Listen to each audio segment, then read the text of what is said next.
Ladies and gentlemen, it's your boy, the Hungry Hornet, and welcome to another YouTube video. That's correct. We are here for yet another go around the sun, another adventure together. You, me, the open road. And today's subject, one I think we can all relate to, male or female, may I add. Don't let the title of this video fool you.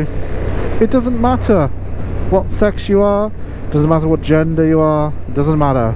If you ride a motorcycle, you've got to ask yourself this one important question. Does riding a motorcycle make your balls bigger? And by balls, I mean, does it make you more? Oh yeah, you know what I mean? Trying to keep this very gender neutral. Does it make you more? Yeah, you know, that's the question I'm asking. It's hard to summarize that into actual legible words. Does motorcycling make you more? Yeah, it's not really a valid question, is it, boys and girls? No.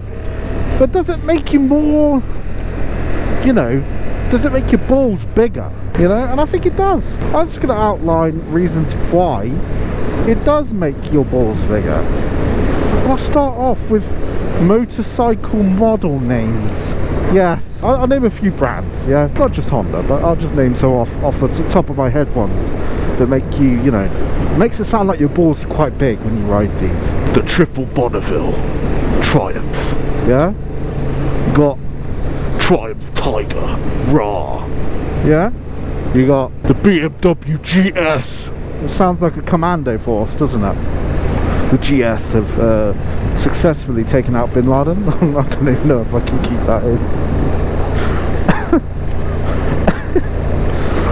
Bravo 20 GS on the case. Right, you got the KTM Duke. Yeah, he's a Duke R6 R1. Then you got the Honda Fireblade. Now, he's not just a blade, he's a blade with fire on it. Fire! Yeah? He's an elemental. Harley Davidson Bobber and Street whatever and Loud Bruh Bruh. I don't know the names of the Harley Davidson. You know, you got the Goldwing by Honda. You got loads, man. It's just the names are just insane, and they kind of make it sound like your balls are growing by the second as you're riding them. You're like, fucking hell, I'm riding a Triumph Tiger. I'm riding an animal, mate. Why aren't they calling it the Triumph Elephant, you know? Ah, the Triumph Rocket. The Rocket! You're riding a rocket, your balls are big. And it's just, you know, that's the naming, the namesakes that we give these motorcycles. They're big. They're big bald names. Big ball names. You might as well just call it Tony Soprano. The Triumph Tony Soprano, that's what that is. The Honda Predator. And now, let's not forget the ballsiest name of all. Yeah? I'm talking about the Honda Hornet. We're talking about the Hornet. That's a ballsy insect right there. You can't get ballsier than a bloody Asian Hornet, can you? You know? And like, cars have that same sort of like, well, do they? No, they don't really. I mean, like, I'm going to use the Golf as an example. Golf is a bit of a lame sport, isn't it? You'd say so? I'd say it's lame. It's not very aggressive. It's not very ballsy, yeah? Not got a lot of balls, but it does use a lot of balls on the golf range. But when you look at the golf car, the Golf, yeah, that's a cool car. That's a fast car. Look at the Peugeot, the 207, the 307, the 308. Lame names, yeah.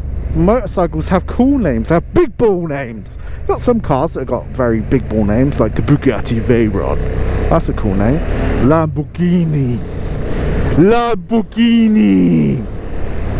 That's a cool name, you know, big ball name. Ferrari. I don't think that's a big ball name. It's a bit, you know, small balls, but cool car. So not just the naming conventions of bikes, the accessories and the specs on bikes these days. It's like DCT. Slipper clutch. Slipper clutch. Sounds like you got some big balls if you're slipping a clutch, bruv, you know? You got fucking quick shifter. You know? Sounds like attachments to an M16 fucking rifle, doesn't it? You know? Motorcycling sounds like guns all the time. Motorcycling makes you like feel like you got big balls all the time.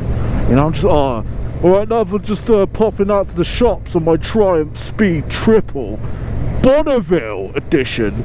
I'm just popping to the shops on my Rocket.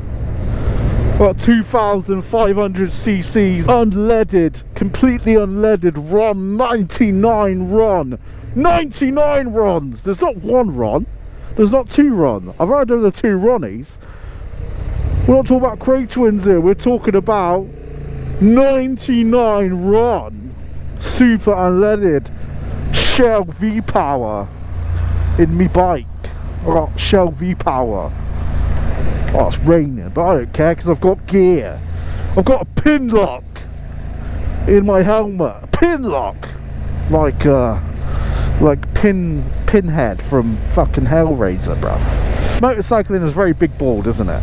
And then that's just street motorcycling. So you got, you know, the types of bikes. Street Fighter bike. You know, I ride a Street Fighter apparently. This is a Street Fighter. This is Jean-Claude Van Damme. Yeah? This is Charles Bronson in Death Wish, mate. You know? This is Samuel Jackson in I've never heard of what before. Say what one more time. Whataburger? Never had one of them before. Oh, that's a tasty beverage. You know, this is the sort of stuff we're talking. Oh my god, that light came out of nowhere. It scared the shit out of me. My balls have shrunk.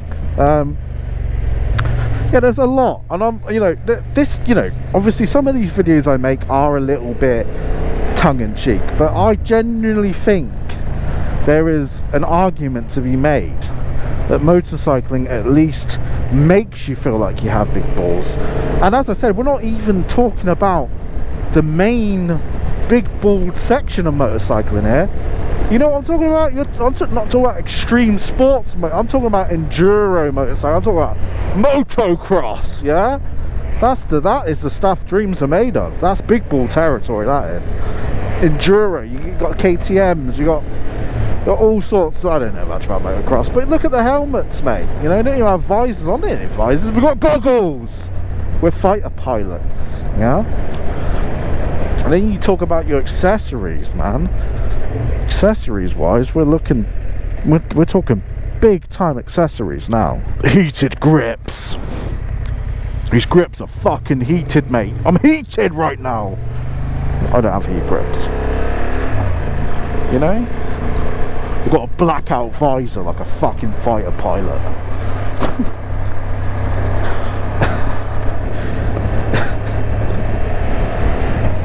Oh, fucking wear a bally, mate. I wear a balaclava right on this fucking helmet. I'm ready to go. What do you mean? What do you mean? Oh, you're going for a walk, aren't you, son? What do you mean I can't wear my fucking helmet in this petrol station? Well, no headgear allowed. Whoa, what about them? I'm gonna go into that. Anyway, it's just a lot, isn't it? It's a lot of big ball territory, you know? It's marketed heavily at big balls. Girl balls as well, lady balls as well, lady balls. I'm talking about non-gender specific balls here. I'm talking about adrenaline. I'm talking about coolness. That's the big ball factor. So yeah, you know, does motorcycling make you have big balls? It's certainly, all the marketing executives at all the motorcycle places think that way. You know, their posters have stuff like explore, freedom, outback, Avenger. You know, there's loads of cool stuff, loads of big ball territory. You know, you're talking, you know, big ball brands. You got big ball brands like, you know, Harley Davidson, big ball brand. You know, that's the stuff of big balls. Americans love it. Patriotic big balls, yeah. You got Triumph, British big ball brand, yeah. And then the big ball brand of the Japanese. You know, you got your fucking Suzuki, yeah. You got your fucking Yamaha, yeah. Yami, yeah. Not so much, well, you know, Honda, you know, I mean, it depends where you live. A lot of people think Hondas are a bit meh, but you know, if you're a smart person with, you know, the intellect above a snap-on hammer or spanner even, you may realise that Honda motorcycles are the greatest motorcycles that's ever walked the earth. I'm just saying, not non-biased. Then you got Kawasaki. Oh, well, maybe not Kawasaki. Maybe not. But I mean, even their big ball brand of Ninja, it's not very impressive. It's a Ninja. You can't hear it. Oh, can't hear it coming. Oh, can't see it. Oh, you can see it though. They're fucking bright green, mate. It's the shittest Ninja I've ever seen. When I think of a Ninja, I think of a bloody kitchen appliance, mate. Not a bright green Power Ranger bloody motorcycle that looks tiny, you know, because they're all so small as well. Like little diddy bikes, they look like toys, you know. And then don't get me started on their bloody adventure bikes. Oh my god. No, I'm joking. But anyway, yeah, you got BMW, you know, they're quite sophisticated though, aren't they? They don't really need to do the big ball branding, do they? Your testicles will grow 10 times if you ride one of these. It's just cool, it's in the name. BMW's big ball brand already, so, you know. A GS does sound like a bloody Navy SEAL though, doesn't it? It's like a bloody power. It's like a what do you call those things? It's Transformers, isn't it? It's like a Transformer. It's like a, I don't know, Decepticon or something, isn't it? Like one of them. GS Decepticon at your service, my liege. I've never seen any of. I don't watch Transformers, but yeah, you get the idea. Do you guys think I'm onto something here, or do you guys think I'm talking absolute nonsense as usual? But I'll leave you with this, yeah. If I'm wrong, and motorcycling doesn't make you have big balls, then what does it make you have? You know? The branding suggests that if you buy a motorcycle, your whole life will change for the better, and you'll suddenly become more successful, attractive, accomplished. You'll go off on adventures all the time. Your local trip to the shop just to buy a fucking pack of eggs, mate, and some milk. Wow, that's, mate, if you do it on your GS, mate, you might as well be wearing commando gear, because get yourself one of those one of those night vision goggles, like that scene in Step Brothers where they both put on night vision goggles and turn the lights on. That's what riding a motorcycle's like. Some have said that I'm the voice of a generation. At one point there, when I was singing, I could see myself. That's what riding a motorcycle is. Obviously this video is completely satirical, just in case anyone starts commenting and going, oh my god, this guy's so full of shit. You know, it's satirical. I know that. I know it doesn't make your balls bigger. I know it doesn't. But obviously we haven't even got to the parts, you know, of like, you know, people stunt riding, that sort of shit. It definitely makes, oh my god, I can't see nothing. Definitely makes people feel like they're invincible, motorcycling does, I think. But you know, for a little bit of fun. But the branding definitely suggests that your balls will grow 10 times bigger if you buy the brand new 2026 model of the Fireblade. Let me know what you guys think. How big are your balls? And how often does your motorcycle make your balls bigger? Let me know in the comment section below. For now, I've been the Hungry Hornet, bouncing on his big balls on his Hornet 750 motorcycle. Until next time, remember, keep bouncing on them balls.